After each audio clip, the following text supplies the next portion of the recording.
Using our CPD Gallery, you can choose all resources, online resources, or event resources.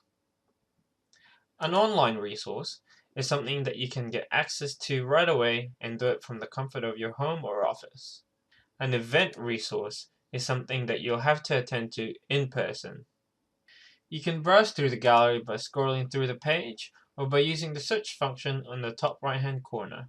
With this, it will highlight the resources that meet your keywords. You will still have to scroll through to see what's been highlighted. Alternatively, you can use the filter function. When using the filter function, make sure to filter by tags to get the best searching experience.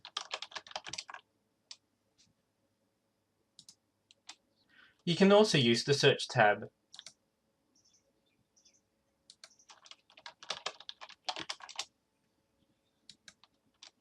Thanks for watching.